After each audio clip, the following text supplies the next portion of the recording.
अगर आपके ACL में कोई टीयर हुआ है तो क्या उस ACL को रिपेयर कर सकते हैं? क्या उसी ACL को दोबारा जोड़ा जा सकता है? देखिए, आमतौर पे क्या होता है कि जब भी ACL टीयर होता है हम लोग उसका रिकंस्ट्रक्शन करते हैं। हम आपके पैर से टेंडन्स निकालते हैं और उस टेंडन से नया ACL बना के उसको हम लोग बटन्स या और स्क्रू से फिक्स करते हैं। तो क्या उसी ACL को हम लोग दोबारा वापस जोड़ सकते हैं? जी हाँ दोस्तों, अब इतनी एडवांस टेक्नोलॉजीज आ गई हैं कि अब एक विशेष किस्म के जो ACL के टीयर्स होते हैं उसमें अगर समय रहते पेशेंट हमारे पास पहुंच जाए तो हम उसी ACL को वापस अपनी जगह पे जोड़ सकते हैं। ये भी अब संभव है।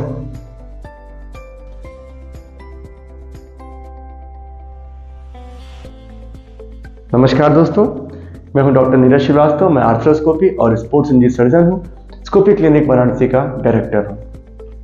देखिए दोस्तों, जो आपका ओरिजिनल ACL है ना, गॉड गिवन ACL, उसकी एनाटॉमी को 100% बना पाना एक्चुअल में संभव नहीं होता है। बहुत सी टेक्निक्स यूज की गई। इवन बायोलॉजिकल ACL रिकंस्ट्रक्शन जो हम लोग करते हैं उसमें भी हम लोग नियर नॉर्मल ACL बना पाते हैं, बट ओरिजिनल ACL जो आपका बना हुआ रहता है, जो भगवान बना के भेजते हैं, गॉड गिफ्ट जो है आपका ACL, वैसा बना पाना असंभव होता है। तो बहुत जैसे कि वो कवायद होती है, बहुत सी रिसर्चेस हुए कि क्या हम ACL को वापस जोड़ सकते हैं। तो जैसे कि मैंने अपने पुराने वीडियोस में भी बताया हुआ है कि ACL में यूजली हीलिंग पोटेंशियल अच्छा नहीं होता है।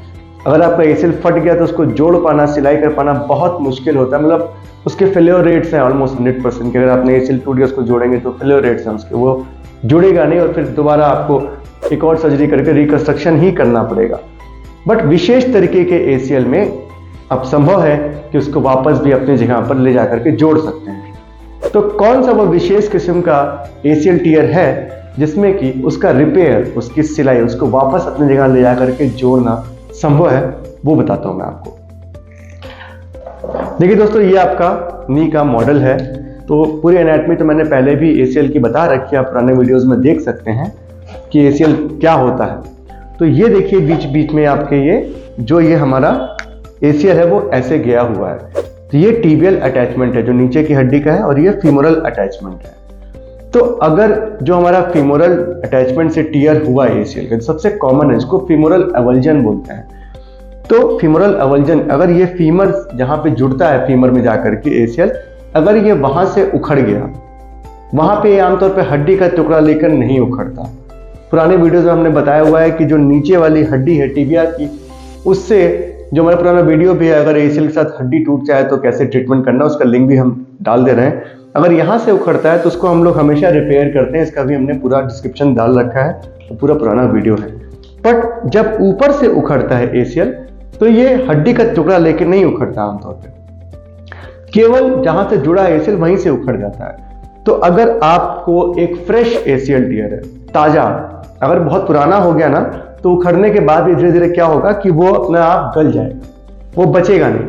अगर आपका ACL फ्रेश है और आपका फीमर वाले एरिया से वो उखड़ गया है और ताजा है वो, तो उसको वापस से हम लोग जोड़ सकते हैं, फीमर में वापस से ड्रिल करके जोड़ सकते हैं।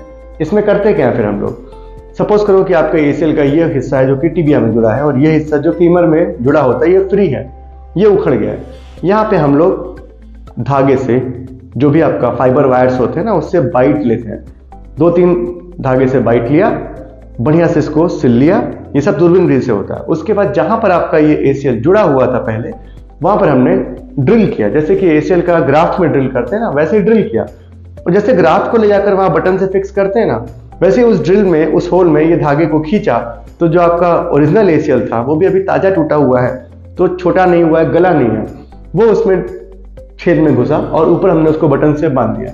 तो जैसे हम आपके सेमीटेंडिनोसिस या क्वाड्रिसेप्स ग्राफ्ट को ले जाकर के ड्रिल करके जोड़ते हैं, वैसे यहाँ पर भी इसको हमने जोड़ दिया। इसका फायदा क्या हुआ? 2 फायदे। पहला क्या हुआ कि टिबिया में तो ये ओरिजिनली जुड़ा हुआ है, ये असली ACL है, तो उसको 2 जगह जोड़ने की जरूरत नहीं है, सिर्फ यहीं पे वो जुड़ गया, हो गया जी आपका ACL नॉर्मल। दूसरा फायदा क्या है कि ओरिजिनल ACL है, सबसे बड़ा फायदा यही है, ये ओरिजिनल ACL है, तो जैसा पहले था 100% वैसे ही हो गया। पूरा मोटा ACL है जी, उसमें नसें भी हैं, उसमें ब्लड फ्लो की सप्लाई भी है, उसमें सैनोवियल शीथ भी है, उसमें क्या होगा, प्रोप्रियोसेप्शन के फाइबर भी हैं। अगर हम आपका बायोलॉजिकल एसीएल भी करते हैं तो भी प्रोप्रियोसेप्शन आने में कुछ टाइम लगता है और 100% वैसा नहीं आ पाता, 1% तो कम रह ही जाएगा। इसमें क्या है, बिल्कुल वैसे ही, तो आपको लगना ही नहीं है कि कोई आपको अलग चीज हुई है। फिर रिकवरी बहुत फास्ट होगी। जैसे नॉर्मल एसीएल में हमको लगता है कि हाँ 1 साल लग गया स्पोर्ट्स में जाने में या 10 महीने लग गए, अगर बहुत अच्छे से रिहैब किया है तो। इसमें क्या है कि बैलेंस भी बहुत तेजी से बनेगा, दर्द भी बहुत कम होगा, कोई एक्स्ट्रा चीरा नहीं लगा, बिकॉज आपको कोई टेंडन तो निकाला नहीं हमने, तो टेंडन निकालने का लॉस, टेंडन का चीरा वो भी रहता है, वो सब इसमें नहीं होता है। तो ऐसा करने से आप बिल्कुल बढ़िया से रिकवर कर जाएंगे और बढ़िया से आपका एसीएल बन जाएगा। एक ही प्रीरिक्विजिट है, फ्रेश टीयर्स में ही हो सकता है और जो फीमोरल एवल्जन्स है उसी में हो सकता है। अगर आपका एसीएल बीच से फट गया, नहीं जोड़ सकते इसको, उसमें सिलाई का कोई फायदा नहीं है, वो नहीं होगा। एवल्जन जो हड्डी से उखड़ा है ना, उसी में जाकर के हड्डी में डाल दो, वहीं पे हीलिंग हो सकती है। अब इसमें एक छोटा सा ड्रॉबैक भी है कि 100% श्योर आप कभी नहीं हो सकते कि हीलिंग ये हो ही जाएगी, कुछ रिस्क रहेगा। तो देखिए दोस्तों, मुझे लगता है कि सिलेक्टेड केस में जब भी हम ये करते हैं ना, तो पेशेंट को बता के रखते हैं कि देखो यार, मान लो आप बहुत अनलकी और ये नहीं ही जुड़ा, तो एसीएल रिकंस्ट्रक्शन का ऑप्शन हमेशा है। जैसे कि नॉर्मल होता है कि अपने ग्राफ निकाल के एसीएल रिकंस्ट्रक्शन कर दिया, वो तो जुड़ना ही जुड़ना है। तो एसीएल जो आपके फिक्सेशन की टेक्निक है ना, वो जरूर यूज करनी चाहिए, हम भी यूज कर रहे हैं। और अब तो इस वीडियो को मैं इसलिए बना रहा हूँ बिकॉज हमारे बड़े अच्छे फॉलोअप्स भी हो गए, कई सालों के हमने देखे, क्योंकि जब तक हम खुद एक्सपीरियंस ना कर लें, खाली पेपर्स या केवल रिसर्च के बदौलत हम वीडियो नहीं बनाते। तो अब हमने भी देख लिया कि हमारे कई पेशेंट्स जो कि कई साल के फॉलोअप में हो गए, जिनका एमआरआई ने भी दिखाया कि पूरा जुड़ जा रहा है जी, तब हमने सोचा कि हम ये वीडियो बनाएंगे, अपने फ्रेंड्स को बताएंगे कि एक्चुअली ये पॉसिबल है, हम लोग कर रहे हैं रेगुलर, और अपना आप भी करवा सकते हैं अगर आपको अपना नॉर्मल एसीएल को ही दोबारा रिपेयर कराना है तो। और इसमें भी खर्चा भी आपका एसीएल रिकंस्ट्रक्शन से कम लगता है, बिकॉज इसमें इम्प्लांट की मात्रा कम होती है, तो रिकवरी भी बेहतर है, खर्चा भी कम है, और ओरिजिनल एसीएल ही आपका दोबारा बन जा रहा है। बस थोड़ा एक्सपर्टाइज की जरूरत है, जो आपको कर रहा है, ये सब लोग नहीं कर रहे, तो कुछ सेंटर्स में ही हो रहा है और हम भी इसको कर रहे हैं रेगुलरली। एक्सपर्टाइज की जरूरत है, जहाँ रेगुलर काम हो रहा है वहाँ पे करा सकते हैं। तो भी ऑप्शन अब एक है जो कि वैलिड ऑप्शन है, और रिसर्च ने भी प्रूव किया और हम भी अपने फॉलोअप्स में देख चुके हैं। तो एसीएल रिपेयर संभव है सिलेक्टेड केसेस में। अगर आप उस सिलेक्टेड केस की श्रेणी में आते हैं तो हम जरूर आपका एसीएल रिपेयर कर सकते हैं और आप बिल्कुल पहले की तरह ठीक हो जाएंगे। इसके बाद भी कोई डाउट्स होंगे तो कमेंट सेक्शन में लिख के हमसे आप पूछ सकते हैं। अपना ख्याल रखें, अपने एसीएल का ख्याल रखें।